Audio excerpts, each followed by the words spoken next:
Depths and lessons. First, my grandfather Verus, character and self-control. 2. My father, from my own memories and his reputation, integrity and manliness. 3. My mother, her reverence for the divine, her generosity, her inability not only to do wrong, but even to convince of doing it, and the simple way she lived, not in the least like the rich. 4. My great-grandfather, to avoid the public schools, to hire good private teachers, and to accept their resolute cost as money well spent. 5. My first teacher, not to support this side or that in chariot racing, this fighter or that in the games, to put up with discomfort and not make demands, do my own work, mind my own business, and have no time for slanders.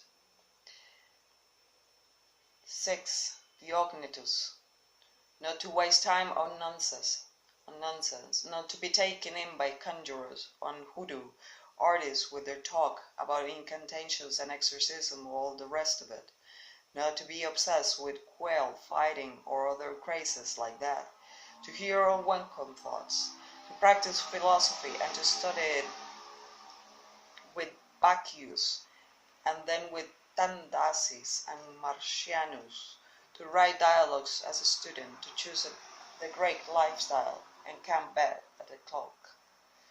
7. Rusticus, the recognition that I needed to train and discipline my character.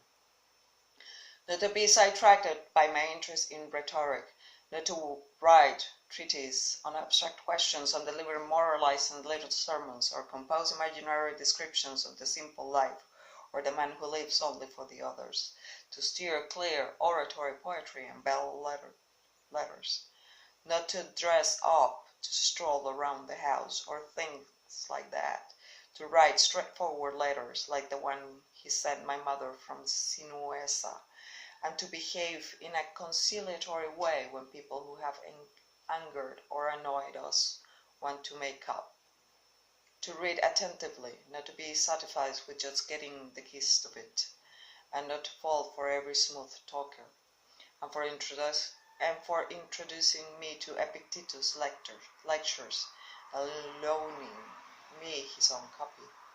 Apollonius, independence and unvarying reliability.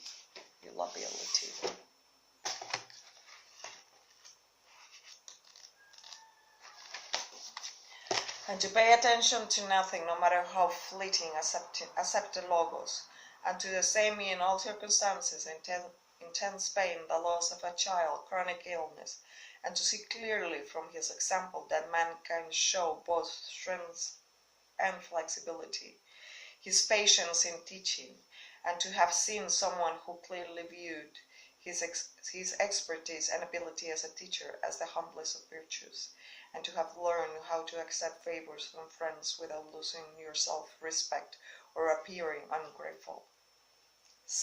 9. Sextus, kindness, an example of fatherly authority in the home, what it means to live as nature requires, gravity without airs, to show intuitive sympathy for friends, tolerance and to amateurs and sloppy thinkers.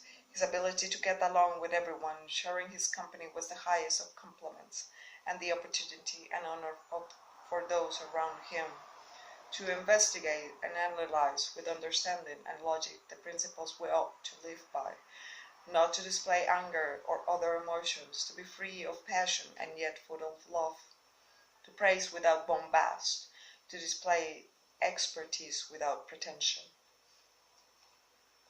10.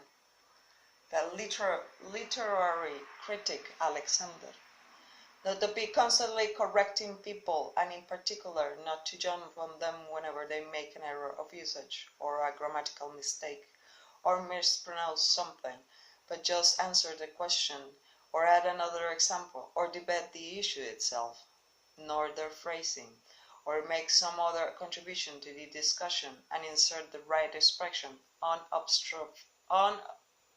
unobtrusively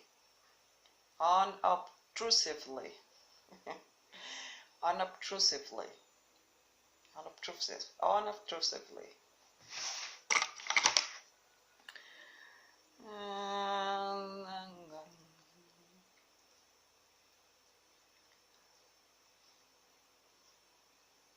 Unobtrusively. 11. Fronto. To recognize the malice, cunning, and hypocrisy that power produces, and the particular ruthlessness often shown by people from good families.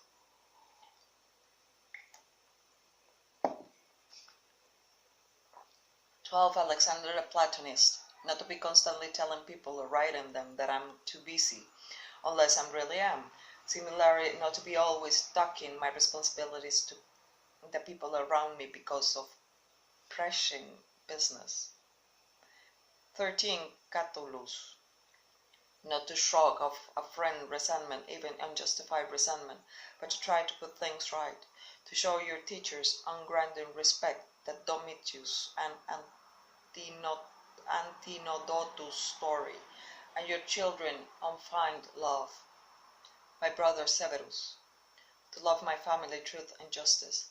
It was through him that I encountered Thrasea, Helvidius, Cato, Dion, and Brutus, and conceived a society of equal laws, governed by equality of status and of speech, and of rulers who respect the liberty of their subjects above all else.